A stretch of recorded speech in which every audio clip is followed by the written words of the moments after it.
Hello, and welcome to another episode of the Adrienne Ross Show, where sports and culture connect.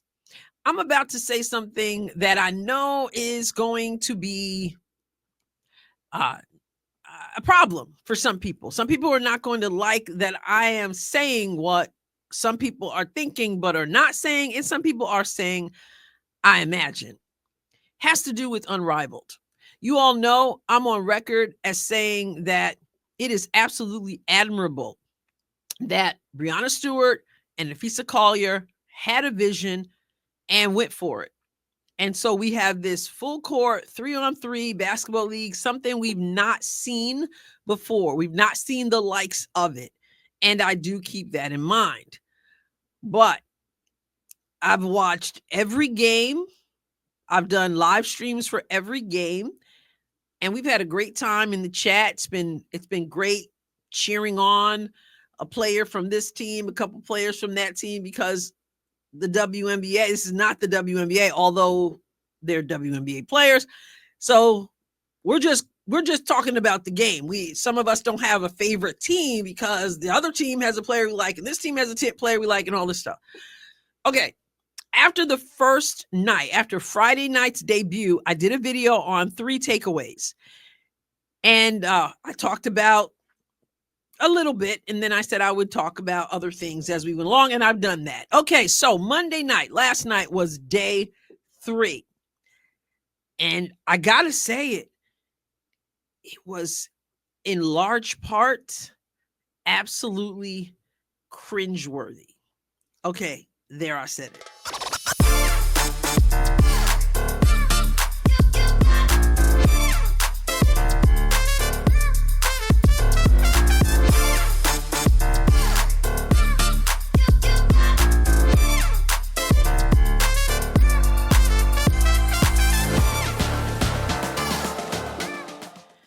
Before I say more, if you haven't subscribed to the Adrienne Ross Show, please smash the subscribe button. Please like and share and help with the algorithm. Much appreciated. And thank you so much. Cringeworthy. I'm going to look that word up. And let's see what it says. Cringeworthy. Causing feelings of acute embarrassment or awkwardness. I used the right word.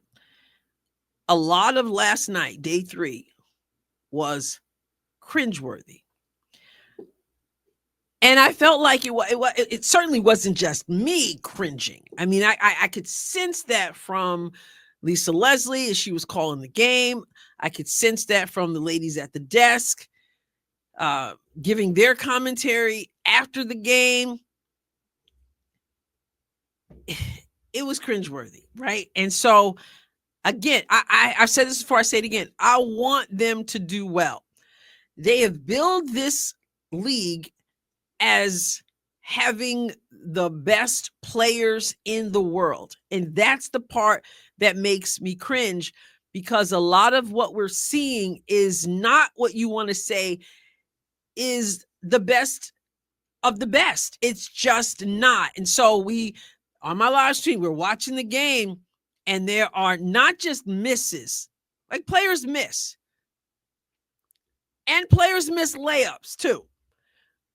But what we saw last night was an inability to put the ball in the basket too many times, including layups.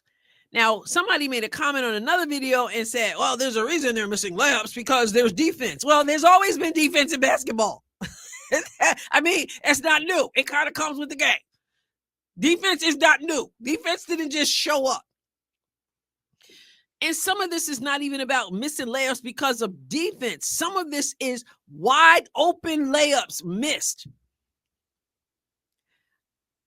I'm not even going to call names. I'm not even going to say names. I'm just going to say wide open. And shots. There are a lot of shots that are wide open shots that aren't just missed. I mean, some of them short, off the rim, some of them in and out, 3/4 of the way in and out. Those things always happen. But I'm talking about brick after brick after brick, like brick, like that line from Living Single with Khadijah James, the character's name, played by Queen Latifah, and the legendary Cheryl Miller doing a guest appearance on that show, not as herself, but she was still a basketball player on that episode. And she said to Khadijah, "This is the basketball. In the wrong hands, it becomes a brick." That's what I'm talking about. Like, cringeworthy. There were times when watching last night in the live stream that I was speechless because that's how bad they were playing. And there were times when I just laughed because I couldn't help myself. I just could not believe what I was seeing. Do we have bad nights like that as players? Absolutely. But that was extra bad, to the point where I'm thinking you don't even want people to see that, because that's what they're going to take away as, this is how women play. This is the best of the best. Then what does it say about the rest? Once again, I want them to do well, but you're missing wide open layups. You're bricking shots. Listen, in one of the games, the second game, let's take a look. The second game last night, Monday night, was the Laces versus the Mist. Let me show you something. I hope you can see this, but if not, just listen. This is the play-by-play of the Laces versus the Mist. Okay. Final score was Laces 63 for another win, and the Mist 43 for another loss. Okay. Some you win, some you lose. But I just want you to look play-by-play. I'm not reading through all this, but look over here on the right where it says score. This is the score. 0-0. These are the play-by-play. 0-0, 0-0, 0-0, 0-0, 0-2. 2-2, 2-2, 2-2, 2-2. Nobody scoring. 2-2, 2-2, 2-2, 2-2, 2-2, 2-2, 2-2, 2-2. Then we get 4-2. Look at this 4. Look how long it stays 4. And it stays 2 for a long time. 4-2, 4-2, 4-2, 4-2, 4-2, 4-2. I mean, all the way down here. Then we get, with 3:07 left in the first quarter, we get 4-4. 4-4. 6-4. 4. And then we continue on. 9-4. Okay. So the Laces are starting to score. The Mist still at 4. 4-4. How long do they stay at 4? I'm all the way down over here. Less than a minute left in the first quarter. 11-4. 11-4. 11-4. Okay. So now we get to, still in quarter one. Here is the end of the first quarter. The score at the end of the first quarter is 16-4.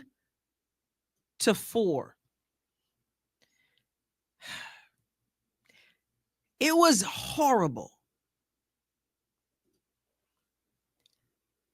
16-4. You see that silence there? Because, like I said, some of this, it's just like I was speechless. And it's not like I don't want them to do well. I want them to represent well. Yes, you have a bad night. No, this doesn't mean the end of Unrivaled, but I've seen the debut on Friday. I've seen the next day on Saturday, and I saw Monday night, last night, day 3. There have been some good stuff that has gone on. We've cheered, done live stream. We've cheered, we've applauded and all that. And we've done a whole lot of this too. A whole lot of this. Here's what I think. I think, and you might think this is, I'm being harsh. I'm not trying to be harsh, but I'm thinking out loud, okay? Because I've been watching the game. I think that what Breonna Stewart and Nafisa Collier could have done that might have been better is to show the initiative they showed, pitch the league to these investors, and said, okay, this is our, even if you said 2-year plan, 5-year plan is great. Even if you said 2-year plan. So we're going to, in the first year, the first season of Unrivaled, we're going to have our teams together. We're going to assemble the best players in the world, because that's their vision for this. We're going to have our facility. We're going to do all that. We're going to have everything in place, and we're going to allow a season of these teams, assuming these teams are going to be staying together for different seasons. We're going to let them get used to each other. We're going to let them get used to this 3-on-3 format, because same sport, different game. 3-on-3 is different. Okay, so we're going to have them get to know their teammates, get to find out how they want to play for a season. It's a real season, but it's a season where we are sort of behind the scenes. We're not on TNT, MX, and True TV. We're going to, because listen, they haven't even had a chance to really practice together. This is a professional league, but they haven't had a chance to do much practice together before they got started. They got there, they saw the facilities, they saw their jerseys, they did the media day, they found out that they got makeup and salons and care for children, and in addition to the weight rooms and all this stuff. And they're very happy with their facilities. That's great. I want that for them. But they haven't had a whole lot of time to get to know one another as teammates and to play in this format. It's a lot of back and forth, a lot of up and down, a lot of heavy breathing during the game. If you've watched, you've seen. Maybe before they threw this out as these are the best players in the world, maybe they should have said, we're going to take one season. We're not, we're still going to pitch TNT first. That's our plan.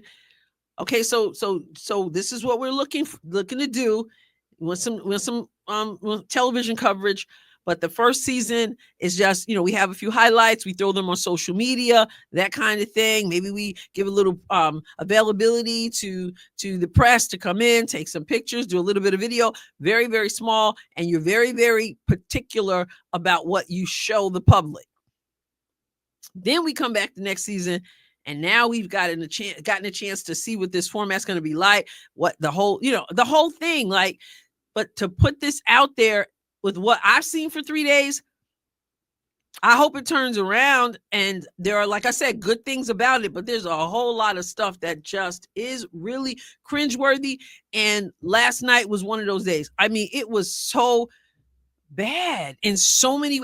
For you to have 4 points at the end of the first quarter as a professional basketball player, and you're telling us this is the best you have in the world.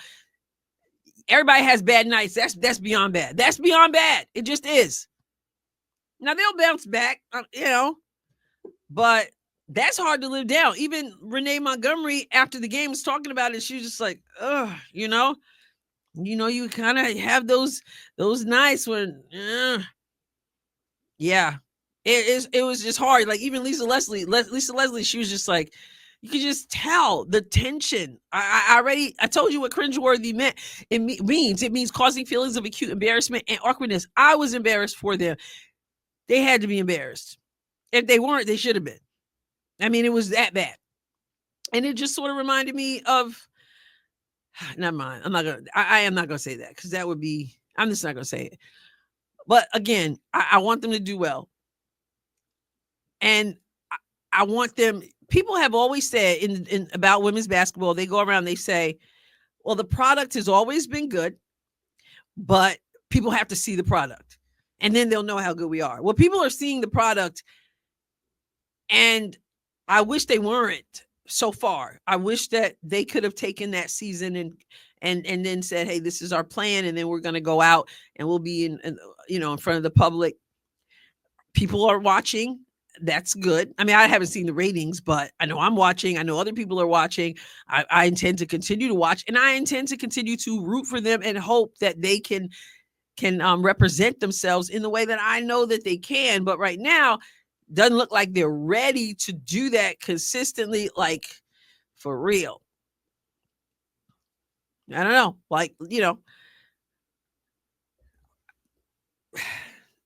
I'm just saying, me, if you know me, I'm like, all right, let's go, ladies. I'm the one who's always said, yeah, there've always been great players in the WNBA. I said that. I said, maybe it took someone else like Caitlin Clark to come in and move the needle, but I've always said there've always been great players in the WNBA. Okay. And there still are. So I'm not one of these people who are just saying, no, they can't play basketball at all. I'm seeing too much of just ugly basketball that makes me do this. I mean, I just start to itch and stuff. I wish them well, but if I'm keeping it a buck, as they say, I gotta say that day 3, in many ways, was well, yeah, cringeworthy. I intend to continue to watch, to continue to cheer. And, when a good play is made, I'm cheering. When Enrique goes off and does her thing, I'm cheering. When Ryan Howard goes off and does her thing, I'm cheering. When Katie Lou knocks the shot down, I'm cheering. Same thing. Aaliyah Boston. I'm like, come on, bring it, bring it, bring it.